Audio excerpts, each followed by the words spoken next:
the high quality. Mine's wireless too. All right, guys, we are officially now broadcasting out to YouTube in case there's anybody that was joining from that. So,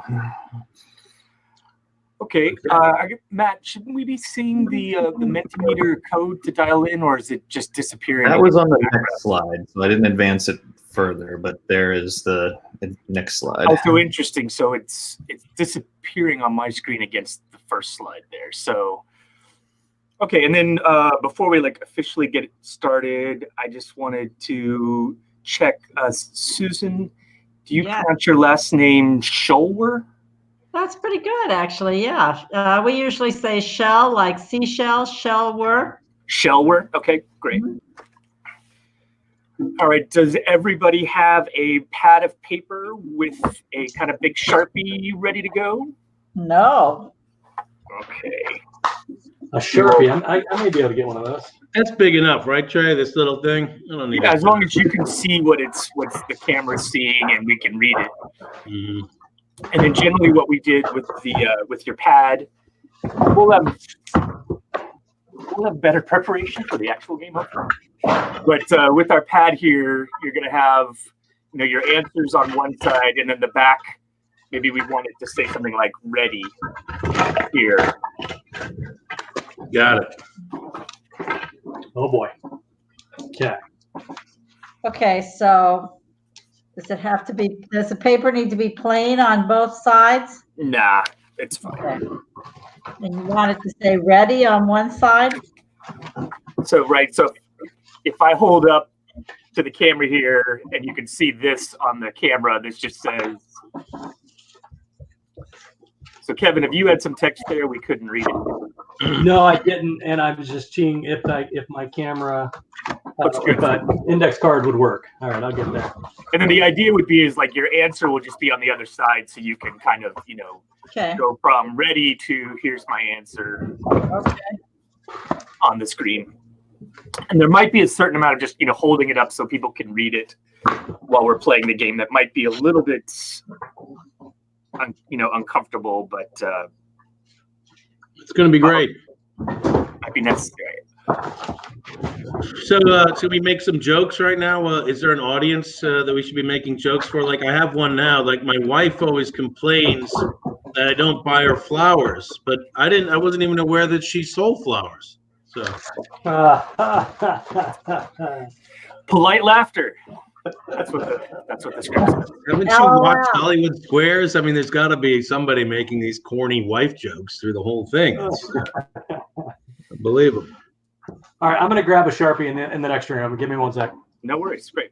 We're having dinner provided by the Mount Vernon Inn tonight. I hope everybody knows that we're selling Mount Vernon food, and those of you who are in the same area code, zip code, location can come get some. Time zone. Yeah. Trey, you could buy a gift card at any time. We could do a slide to promote anything that you want to promote here. This show is sponsored by the Mount Vernon Inn. Please buy our food and pick it up. Good. So is this big enough? Ready. I can see it. Yeah, it looks good. Yeah, because our answers are all numbers, right? So it's not like we need a ton of space to write in a number, unless it's in the millions, I guess. So Trey, how's that? Ready. I can read it. Looks good. All right. So note to myself and Matt, we want to make sure that the background on the first slide doesn't obscure the Menti information. So good to know. All right. So are everybody ready to get going? Yeah, absolutely. All right. So hi, everybody at home, and welcome to the Mount Vernon Family Game Night. You're watching us now, but we invite you to play this game with us at home by going to menti.com. You can see that here at the top of the screen there. You go to menti.com and you enter that code 2711 3, 2, 1 as seen on your screen, and then you'll be able to play along with us today. So you can do this on another active window on your browser, on your computer. You can access it on a separate device like your phone, your smartphone, or your tablet. We have a little time before we get started here. So you want to go ahead and be working on this while we get to meet the people that we're going to be playing with today. My name's Trey Alsop. I'm going to be your host here today for a game of Who's Right? Washington edition. It's an interactive quiz game broadcast live from George Washington's Mount Vernon. Joining me here today are 3 Washington experts who will be our main contestants today. So at the top of our screen, we have Susan Scheller, who is the Executive Director of Historic Preservation and Collections at Mount Vernon. Susan, tell us how you plan to beat these other 2 experts you're playing against today. Well, they know important stuff, and I know all kinds of really arcane stuff about how the Washingtons lived and what they did at Mount Vernon. So it's going to be off the beaten track for me. You think actual knowledge will help you here today? That's great. Next on our screen, we have Doug Bradburn. Doug, many people at home may not know who you are. Why don't you tell us who you are and how you are an expert on all things Washington?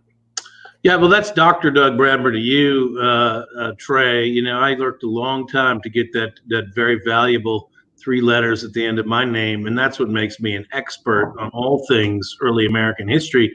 In this game, I'm going to bluff my way through, and hopefully that's going to carry the day. I'll give you another corny joke. Why did the cookie go to the nurse?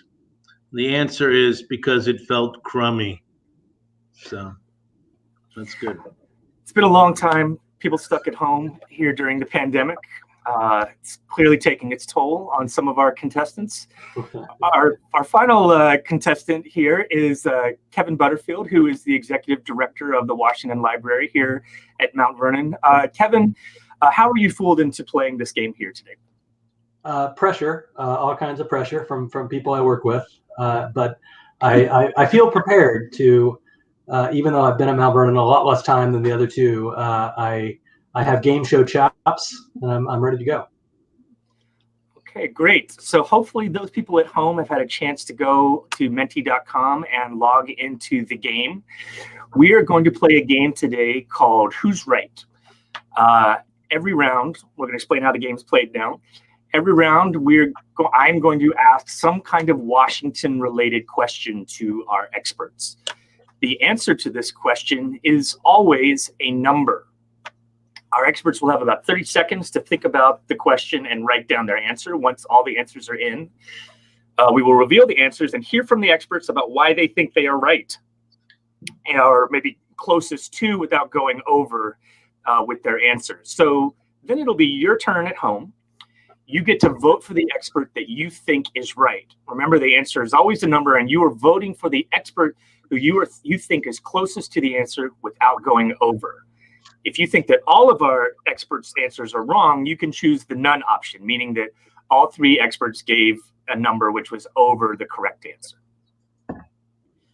All right, so I think we are ready for our first question. All right, question 1, our Washington experts. Okay. And by the way, when we run the game for realsies, these will all be Washington-related questions. We're saving those for the actual game. And you only have so many, right? You only have so many. Well, we've written some already. The education team has come up with a list too, so we're probably good for a couple of games so far. But hopefully, we'll run this game a bunch of times. So we're using some boring generic ones for this test here. Mm-hmm. So in yards, how long is San Francisco's Golden Gate Bridge? So think about this, then write your answer down on that pad of paper you have. Don't show it yet. When you are ready with your answer, hold up your tablet showing that you are ready. And once we have all 3 of those in, we will be ready to go. Yes. All right. Thank you, Kevin. All right. Kevin, come on. Answers are in. Please reveal your answers and hold them up to the camera. All right. I am seeing 878 from Doug. I am seeing 5,000 from Susan, and I am seeing 2,500 from Kevin. This is in yards. All right, so people at home, here's your chance to vote. Who do you think is right? Remember, you can't go over. So one of your options, if you think that the answer is under 878 yards, because Doug has the lowest number there, you want to vote none. All right, so Doug, 878. Why are you correct? Well, first of all, a yard has got 3 feet in it. So you got to multiply this by 3 if you want to get a sense of how many feet is the Golden Gate Bridge. And the Golden Gate Bridge is pretty long, but it's not that long. I mean, I've driven over it many times. I haven't walked over it, but I think I'm more in the ballpark than these other two. Susan's way out of line with her 5,000 yards. I don't even know what that is. Miles and miles and miles. Susan, do you want to defend your answer there? Well, sure. I go entirely by how long it feels when you drive over it. And, my family knows that I hate driving over bridges. And every time I drive over a long bridge, I close my eyes and count. And so I know exactly how Very long safe. it get over that. And so how long do you count when you were on the Golden Gate Bridge? 5,000 yards. That's how long you count? Yeah. She counts in her head 5,000 yards.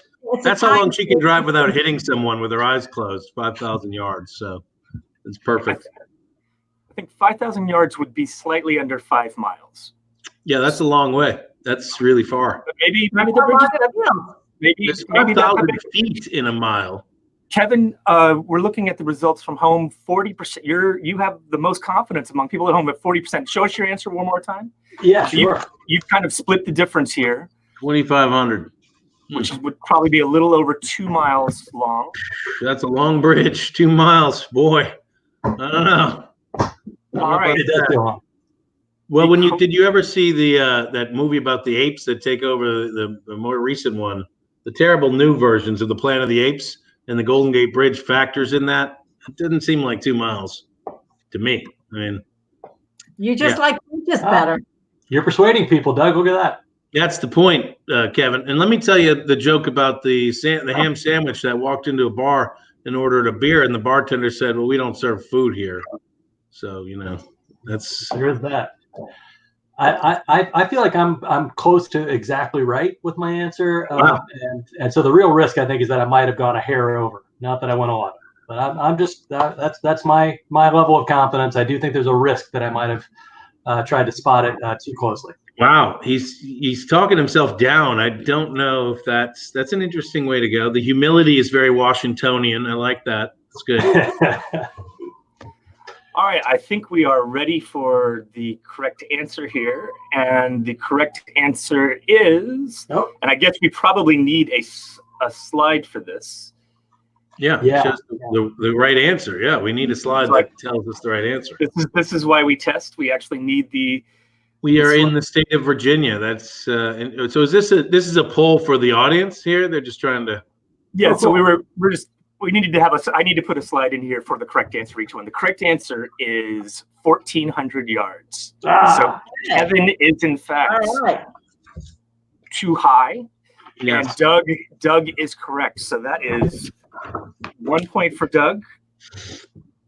For those keeping track at home, if you guessed Doug at home, give yourself a point and keep track there. All right. The next thing we're going to do though is we're going to hear from. Do I get to tell another joke because I won that one? We got 10 questions here. Okay. We got 10 questions. So I don't know how many jokes you have. I got lots of jokes. Yeah. Too many. What do you get when you cross a cat and a lemon? A sourpuss. It's good. It's good. Yeah. The key thing about comedy is timing.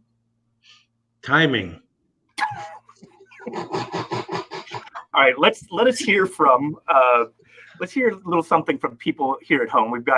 I think we've got maybe 5 or 6 people listening in today. Hopefully when we actually run this, it'll be higher than that. But let's have people chime in and tell us where are you right now? Where are you watching from? We want to get the state that you're from here. If you're in Washington, D.C., answered District of Columbia, or I see somebody's already answered DC, so just go ahead and do DC. Go ahead and type out the full name of the state that you're calling from. And hopefully this will give us a good idea of who's watching from where. We're going to need a laugh track with all my jokes, too, because it's pretty good. All right, so that's a note for Matt Briney, is that we're going to need a lot of help on the... All right, so I think we would have a lot of people going in there. We're ready for our next question. Question number 2. This may be influenced by the fact that I'm hosting the show. J.R.R. Tolkien sold the film rights to the Lord of the Rings trilogy in 1968. In U.S. dollars, what was the selling price? 68. 1968, so adjust for inflation. Frodo Lives on the New York subway in 1968. I believe this has gone on to become the highest grossing movie trilogy of all time. Yes, and I did not like Peter Jackson's take on it. I have to admit, I don't think it really stands the test of time very well, to be frank. Are you referring to the Hobbit movies or the Lord of the Rings ones themselves? I'm referring to the Lord of the Rings movies. I think that they don't stand the test of time. I think the third one goes on. The ending just goes on and on and on and on. And I don't care for the depiction of the orcs in general. And I think that you're offended. And there's not enough distinction between the Rohirrim and the people from Gondor. I mean, the people from Gondor should have looked like Romans or something. And the Rohirrim were supposed to look like, horse people. I think we're ready. I think other experts are ready. Maybe it's the Rohirrim. Some people pronounce it. All right, everyone, all the answers are in. Are we ready? Let's see your answers. Oh. Okay, there's my answer. 950,000. Kevin says 25,000. Oh, come on. This is like they're doing the Price is Right rules, trying to be the lowest. Well, it's not Susan. It can't be that. Come on. 10,000 to 25,000. Susan, do you want to defend the slander from Doug here? First, I had to go first the last time. So well, Doug's always talking. Yeah. I have to break up Doug. Yeah. Well, okay. My answer is a shot in the dark, but I do have a good story, and that is when I was a college student, I did an archaeological dig in Oxford, and saw J.R.R. Tolkien walking across the garden, and we kind of signaled across the way, and I would have asked him how much he sold the rights for, but it was a cloudy day and we didn't get that done. So what can I say? Was he smoking a pipe at the time, Susan? Did he have a little hat on? Had a hat. Sure. Yeah. Cool. Kevin, your answer was 25,000? Yeah. No, I feel I went high last time, low this time. Super low. $10,000 is very low for the rights to that. That's incredibly low. Although, okay, so if you think Susan too high, you want to choose none, people here at home. Between 10,000 and 25,000, that would be Susan. Between 25,000 and 950,000 would be Kevin. And then anywhere from 950,000 and up, that would be Doug. Looks like I think he sold the rights for $1 million is what I actually think. And I went a little lower than that. So, I mean, come on, that's $1 million property in 68. It had taken over the world. The hippies embraced it for some reason because they probably didn't read it correctly. Thought it was all about, God knows what they thought it was about, but it was a basic good and evil tale, which lays it out pretty clearly there. So the hippies, I'm not getting it, but anyway, it's got a lot of music in it, songs. Tom Bombadil, didn't make it into the movie. Didn't make it into the movie, no. All right, so we are ready for the correct answer, and the correct answer is $15,000. Wow, are you kidding me? Okay, so wow. Really? $15,000? That's it? The highest grossing movie trilogy of all time. So Susan gets the point.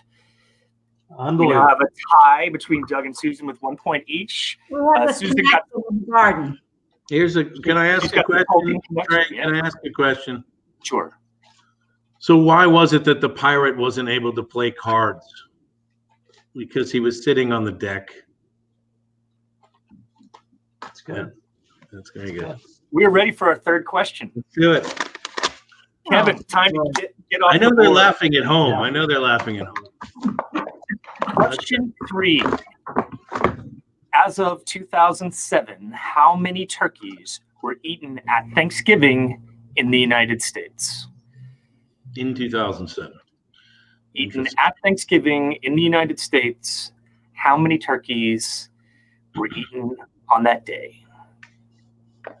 Mm-hmm.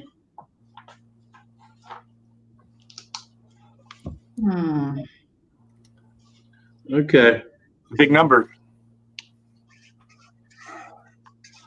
Just a question of how big. Okay.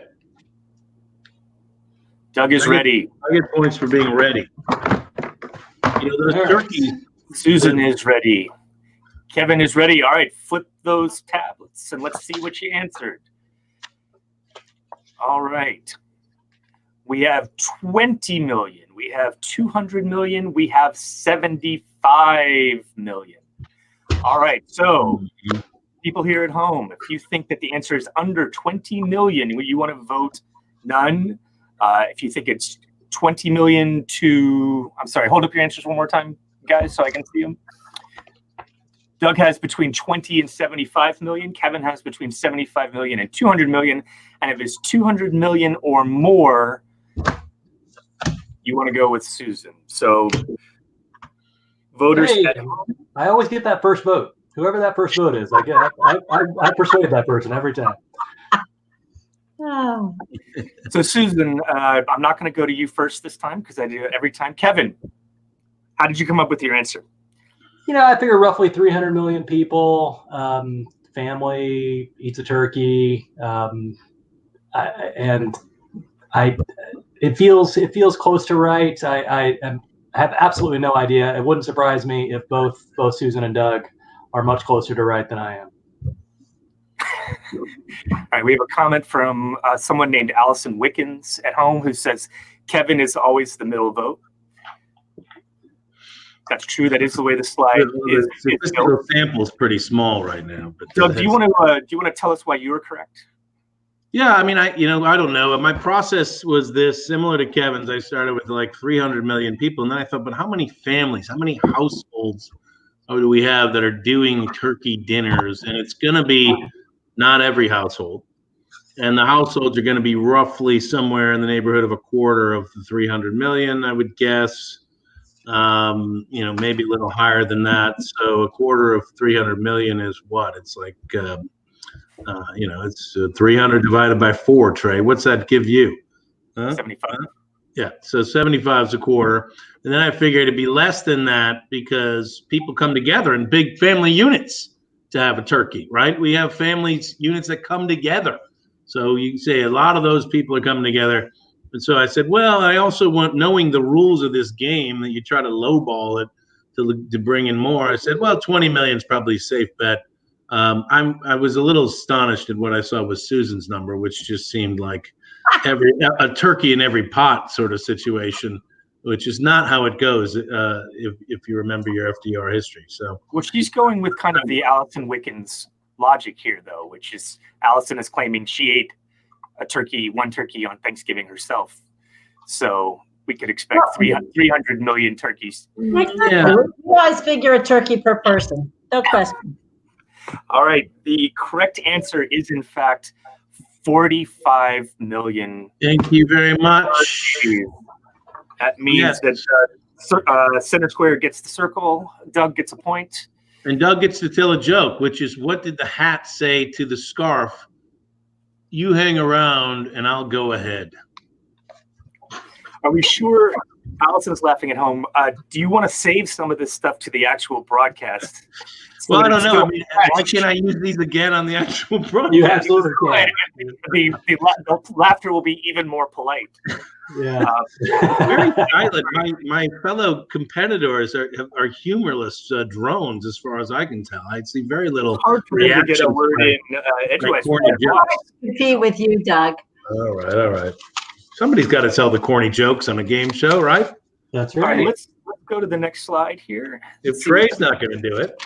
I am not going to do it. All right, so here's a question for people here that are watching at home. How often have you visited Mount Vernon? We want to hear from you.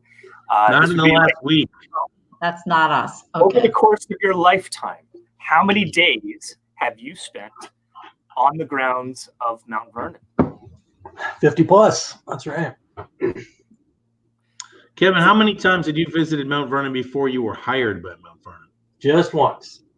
Just When, once. and when was that? How old were you? Sophomore or junior year in college, passing through. Interestingly, I did the same with me. I visited in college, probably my sophomore or junior year. We did some lobbying. I was part of a student group that lobbied our representatives in Congress and passed through. So, yeah. That might be a good question for a future broadcast. Is how old were you when you first visited Mount Vernon? Yeah. That might be interesting. I know I visited it in 7th grade, traveling up from Georgia as part of the Washington trip that we did.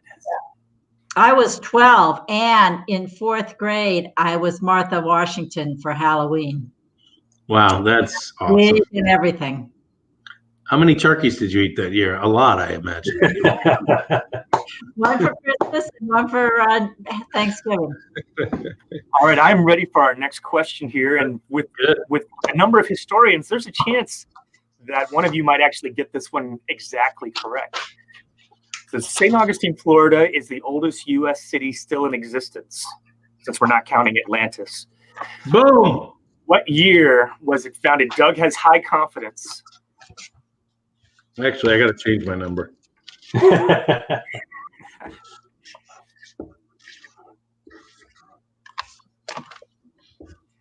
Doug is in, Kevin is in, Susan is writing in very large letters. Let's see your answers, experts. 75 million. All right. Kevin says 1538. Doug says 1563. Susan says 1559. So keep holding those up there for 1 second so the people at home can That's see a what tight vote. window. So if you think it is before 1538, vote none. If you think it is between 1538 and 1559, vote for Kevin. Susan has 59 through 62. And then Doug has 1563 or later. To the present, 1563 to the present. So that's a very large range. Doesn't mean it's right, but it is a very large range. There's an active commentator in this game. This is Allison Wickens. She's very, very into it. That's good to see. All right, so far, maybe some people with Google are coming in with Susan. We'll see. It's a good sign for Susan. People at home, don't use Google. The fact that the first vote was for Susan tells me that maybe she knew it and just got it right, actually got it spot on. But Or is it the late Google votes that are now coming in for Doug? that's All right, the correct answer is nobody got it right. 1565. No one got it right exactly, but that means that Doug, unfortunately, was closest to without going over. Why is that unfortunate? It seems actually very fortunate, and it allows me to give another joke here. So, okay, I guess you've earned another. So, I went to the zoo and I saw a baguette in a cage, and the zookeeper said that it was bred in captivity. Yeah. I think Allison's just now copying and pasting her laughter. So what was your thought process on St. Augustine, Susan? What were you? Strategy gets you in trouble because 1565 was what came to my head, but I thought I don't want to go over, so I'm going to bump it down a little. Yeah. Got big trouble. Is that what you did as well, Doug? You had the correct answer in your head and decided to go Well, lower? I wrote down one, and I wrote down 1556. I transposed the numbers in my head. The 65. I mean, we've all taught it. Anybody who's taught American history has taught that date, so it was in there somewhere, rattling around. So 1563. Close. Come on, that's pretty You're close. saying this is an answer all three of you should have known. That's right. That's right. Yeah, we should have known it. It's So sad the that level of embarrassment is high. I think a lot of Americans wouldn't have gotten the right century, however. So the fact that we were all within a decade, well, except for Kevin, who God knows what he was thinking, but Susan and I were pretty close. Everyone was within the right century this time. All right, I think we are ready for our next question. Question 5. How many inventions did Thomas Edison patent during his 84-year life? How many inventions did Thomas Edison patent during his 84-year life? For a little bit of context, I will tell you that he was 21 when he filed his first patent. 21. Do not let the number 21 influence your answers in any way. It's not a hint.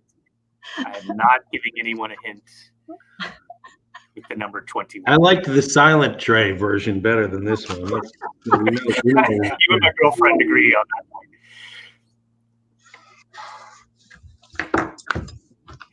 No, Kevin, I won't I think Kevin is rung in with 75 million. All right, everyone is ready. That was Let's turkey. see your answers. Flip them. All right, Susan did not go with 21. She had said 60. Oh, Doug has said 78, and Kevin has said 1900. All right, so Doug, I mean, it's not. Yeah, I mean, in the modern era, people crank these out and they patent every little tiny thing. It's probably more than 78, but 1900 seems super high. Kevin, what were you thinking? Well, I wanted to be the high vote because I think it's going to be a really high number, and I think I'm still low, to be honest. Wow, you think it's like in the 10,000 range or something like that? I think four digits is right, but It's a lot of work, filing for a patent. yeah, you had a whole army of people in Menlo Park that was doing those kinds of things. Yeah. Susan, it looks like you got a little boxed out there, right? But your answer is show us your answer between Susan and Doug one more time. 60, I think. Right? 60, and then Doug, what, you were like 78 or something? 78. 78. Okay, so that's a pretty narrow range for Susan, unfortunately. Yeah, Doug's got a lot of room there to win. Doug has a lot of room. So, folks at home, when you're voting, if you think it's less than 60, vote none. Susan's 60 to 77, 78, and all the way up to 1900 would be Doug, and then 1900 or more would be Kevin. Have you ever filed a patent for an invention, Kevin? No. Mm-hmm. Yeah, that's great. Have you? We had the 10 millionth patent of the United States signed out of Mount Vernon in 2018, back when we used to allowed to be open. Well, I think roughly 1,900 of those previous had been Thomas Edison's, roughly. Yeah. All right. What do you got? Is everybody Correct voting? answer is a very big number. 1,093. Yes. Ah! Thank you very much. And that goes for all you people there who nobody voted for me. I mean, that hurts. It hurts, really. That's harsh. And yet I am dominating this game. So it serves you right. And now I get to tell another joke, which is why couldn't the pony sing himself a lullaby? Because he was a little horse. People. That's good. God. Where are you getting these? Someone named Matthew Briney has commented, "What no light bulb?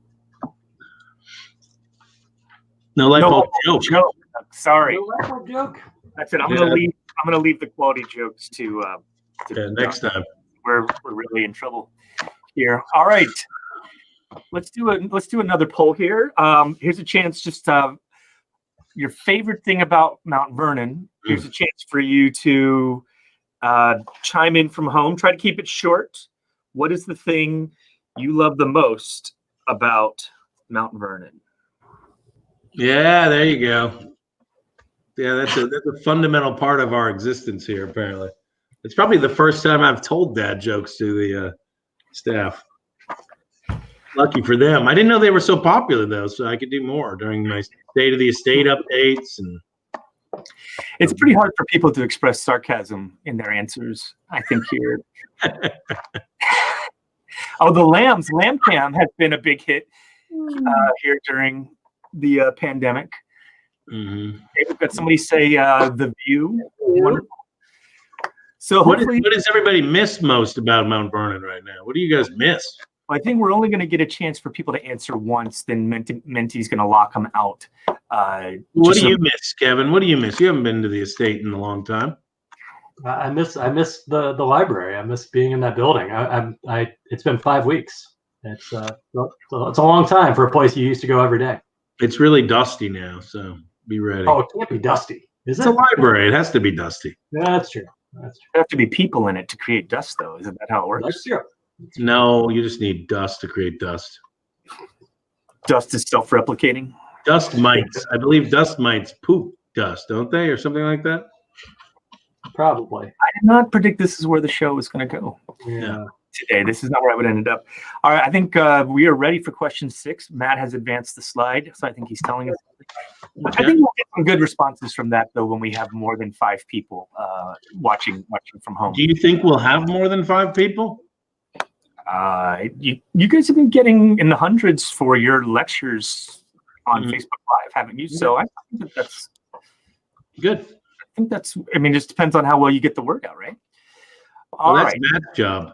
Matt is saying 300 to 350 on average. So Okay, if you're over the number, then you're wrong, and you get in big trouble. So all right, I think we are ready for question 6. Question 6. As of 2017, how many people in the world identify as Jewish? Well, it's tough. How many people? So we're not looking for a percentage here. We're looking for an actual how many people in the world are Jewish. that's really interesting. I don't really know. Is there going to be a long math discussion on this one too, Doug? If you like. Well, what's your logic? What somebody talk out your logic of your answer here. Well, shouldn't we wait until we share our answers to do that? Only if you're trying to win. All right, Kevin, Kevin still thinking? Yes, I am in. Ready. All right, all 3 are in. Let's see them.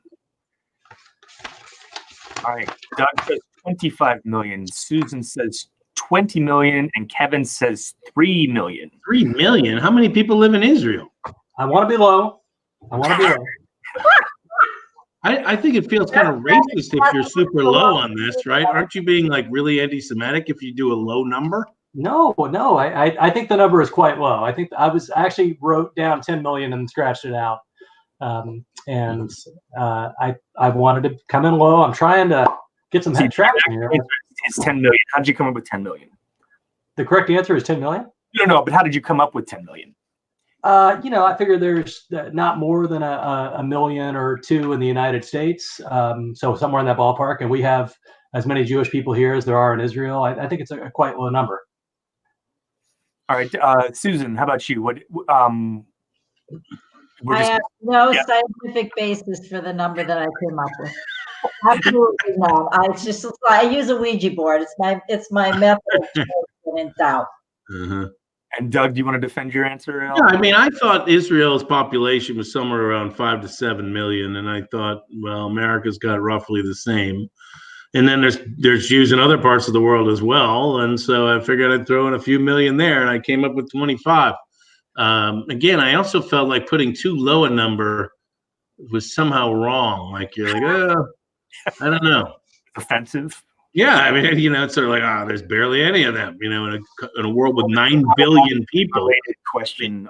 So 9 billion in the world. So 9 pretty billion. small percentage. Right, so hold up your answers one more time so we can get the range here for the people at home. So if you thought it was under 3 million, vote none. If you thought it was between 3 million and 20 million, vote Kevin. Susan has between 20 and 25 million, and Doug has 25 million or more. The correct answer, Doug, I think your logic was correct. However, the correct answer is 14 million. Yeah. So that is my first tally. less than 0.2% of the world's population. Wow. 14 million seems low to me. Is that in 2007? 2017. So Christianity is still the most popular religion in the world, and it makes up 29% of the world. That's surprising. I would have thought Islam was larger than Christianity. Interesting. Okay, well, you learn something every day. You learn something every day, Trey. All right, this is a question for Allison Wickens at home, based upon last week's test. In feet, how deep is the world's deepest ocean trench? And I would tell you that we are measuring this from sea level. So if you're figuring how deep is the trench compared to what? Compared to the surface of the ocean.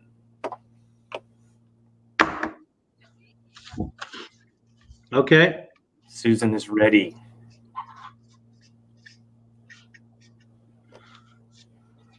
And we are asking in feet, so this might require some math in your head. In feet. All right, everybody's in. Let's see your answers. Welcome. All right, Susan says 34,000.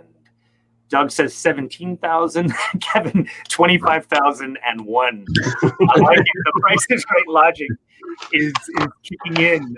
Kevin, tell us your thinking.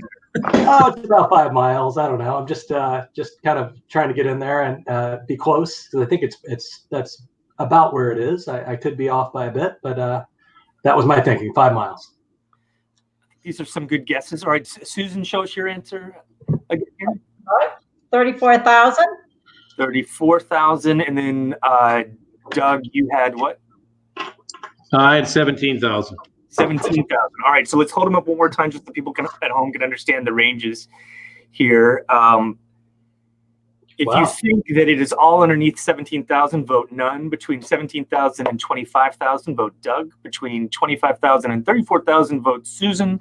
And 34,000 or more, vote Susan. Did I say that wrong? Yeah, you did. Susan has 34,000 or more. Kevin has 25,000 through 34,000. 25,001. 25,000. Excuse me, Kevin. Precise. For Well, I hope it's 25,000 then. That would be. Okay, Allison. Someone named Allison Wickens has Googled it, but can't do the math for converting miles into to feet. You're not supposed to be Googling these things at home. I mean, does defeat the spirit of the game. All right, so people at home have Google, and they have said Susan is correct. And they are right. The correct answer is 36,070. So that is well done. What was your thinking on this one, Susan? With the Ouija board, or did you actually try to figure it out? Well, actually, that was a number that I sort of vaguely remembered from past scuba diving. Oh, wow. When you scuba dive 7 miles down. You know, this talk of water brings me to mind of a really good joke, which is, how do you catch a whole school of fish with bookworms? Copy and paste one more time.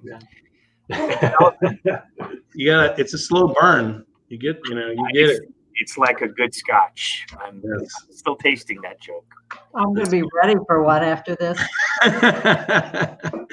Yeah, well, in the 70s in these shows, they would be drinking on air. Don Rickles was always drunk as hell up there. Yeah, cigarette and a drink.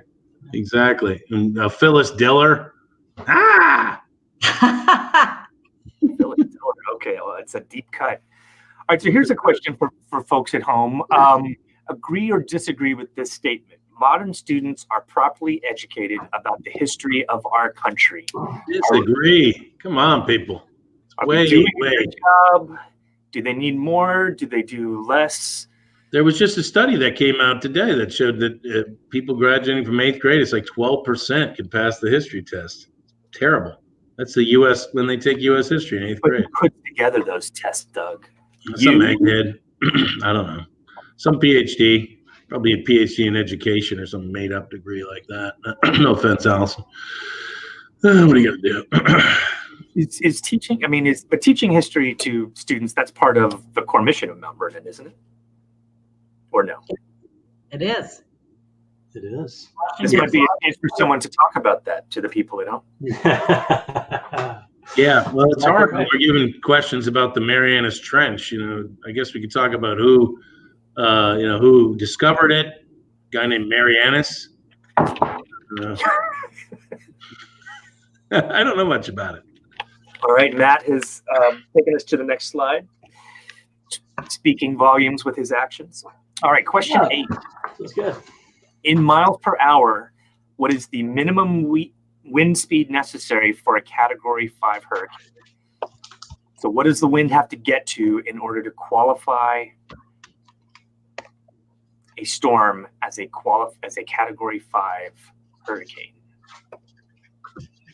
If you grew up in Houston, you know this. All right, Doug is ready. Everyone is ready? All right, let's see your answers. 75 million. 75 million turkeys, says Kevin. All right, 140. Whoa, we got a tie. Hi. Woo! How does that work, Trey? How does that work? I think you're both disqualified. You would get half a point for being right, I guess. So, Okay. all right, so for those at home, if you think that it's actually lower than that, if it's lower than 140, choose none. Then Susan's answer was 125. 25. So up to 0 through 125 would be Susan. 125 to 140. Category 4. These Otherwise left- known as Category 4, 125 to 140. And then if it's 140 or up, then you can choose either Doug or Kevin here. I'm going to do my thing and vote for Kevin every single time again. Figure it out. Is he the first vote? Is that the first vote that goes in, Kevin? I think that's right. And I'm not doing well, so it says a lot about. Well, that's all right. You're more likable than the other people in the panel, apparently. A lot of this comes down to who has the most sympathetic face. Well, here, okay, so here, as long as people are thinking about Category 5 hurricanes, I got How many- 0. You know. how many Category 5 hurricanes do you think there have been on the planet since they started measuring these things in 1924? How many? How many Category 5? No, there's hurricanes do you been think- 15. There's been 15, like says Doug. What do you have any thoughts, Kevin or Susan? 25. Correct answer is 36. Ah, There you All go. right, and the correct answer of what it takes to be a Category 5 hurricane is 156 miles an hour. So, Doug I gets really thought about writing 141, but I got mocked for prices right No, I now. think I'm just going to give Kevin the point. Nice try. That I'm was going good. to give Kevin the point here. Very good. You know, Thanks. I think people that are trailing win the ties. Thanks, Trey. I appreciate that. How does the moon cut its hair? Eclipse it. Eclipse it. That's my favorite one so far. Yeah. Especially because I desperately need an eclipse. Eclipse. Why? What happens when you get an eclipse, Trey? Do you turn into a vampire or something? Are you allowed to go outside? Oh, you need an eclipse. Yeah. I get it. Question Okay. 9. Only 2 remaining. Thank God. This one's for you, Doug. What percent of American teens say they are smarter than most kids their age? Oh my God, that's a really good question. What percent of American teens say they are smarter than most kids their age?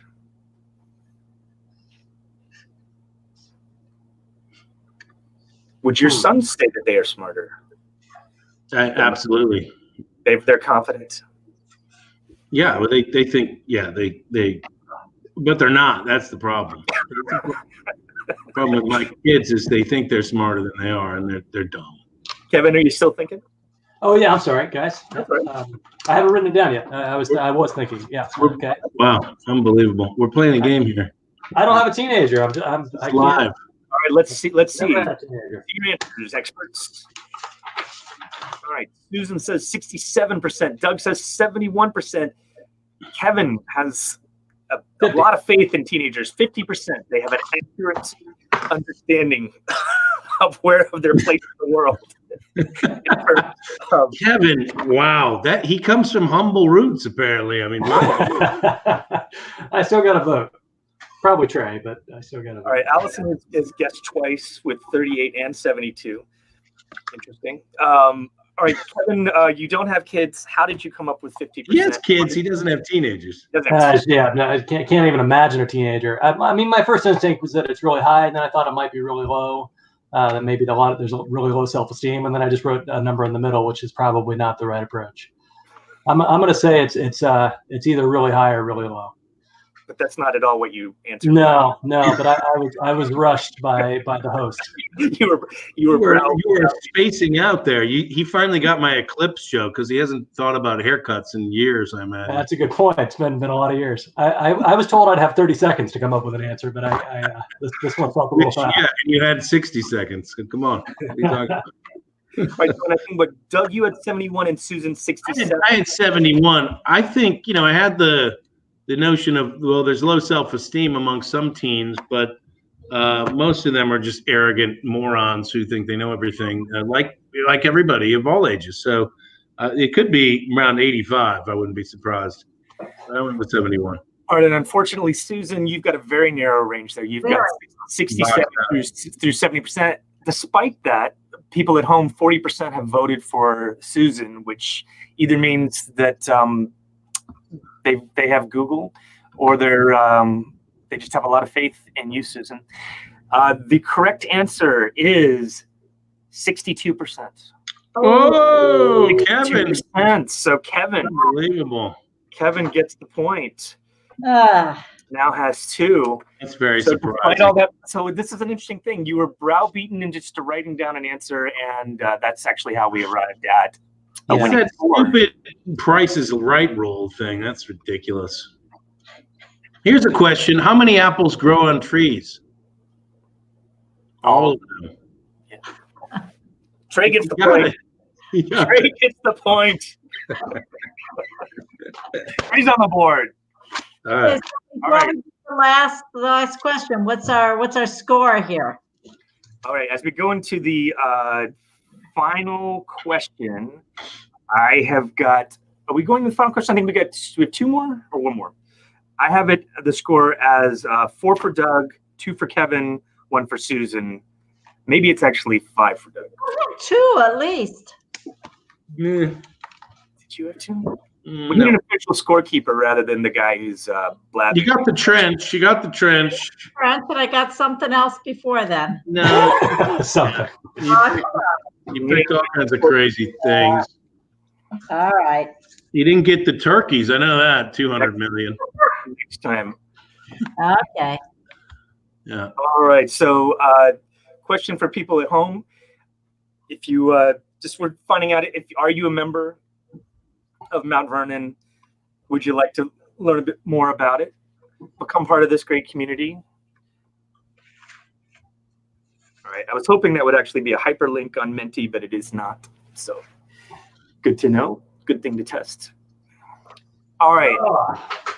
I should know this. All right. As we go into the final round here, I believe we have a 3-way tie.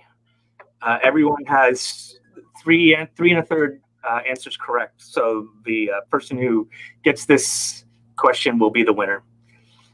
Question 10. How many books are in the Old Testament of the King James Bible?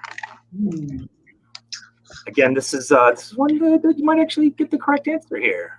Yeah. I like Doug's chances. Why do you like Doug's chances? He goes to church more often than I do. I've also written a profound essay called The Eschatological Origins of the English Empire, which if you read, Kevin, you'd know I talk about the exact number of books in the Old Testament of the King James Bible and the argument over that versus the Geneva Bible that had come out. So you should get this one right, and you should have answered quickly. Yeah, let's find out if you got it right. Let's find out. Let's flip them. 75 million. 75 million turkeys. All right. Kevin says 40. Doug says 12. Susan says 18. All right. Folks at home, Oh, that's good. You can see our numbers scrolling on the bottom finally. That was That's a nice. great to figure idea. that out on the last question. Yes, I didn't know we had this functionality. That is fantastic. That's great. We don't have to hold up our answers. Yes, that's much better. All right, so folks at home, if you think it is under 12, vote none. If you think it is between 12 and 17, vote Doug. Susan has 18 to 39, and Kevin has 40 or more. Yeah, I might be in the high 30s. I'm always talking down. I mean, there's 66 Bibles or 66 books. How many did Susan say? Oh, 18. I'm in trouble. Yeah. And I know this because my son once had to memorize them all for. No, there's a lot more than 18. A lot more than 18. It seemed like there were certainly more than 12. So Susan, how confident are you in 18? I'm at So 18. far, you've got the most votes at home. Yeah, I've got to be right. It's Probably my son who had to memorize all those names. First and Second Kings, First and Second Chronicles, First and Second Maccabees. Don't forget Maccabees. It's not in there. Micah. Psalms. Stone, vine, and fig tree. Isaiah.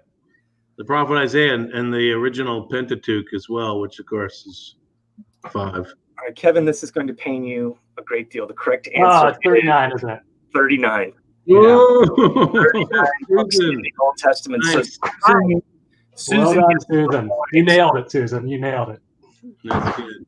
so I think if we were actually keeping score correctly, Doug still pulls off the win, and Susan Victory. second place with a strong finish. Finish. Yeah, closing. So hopefully people at home enjoyed that.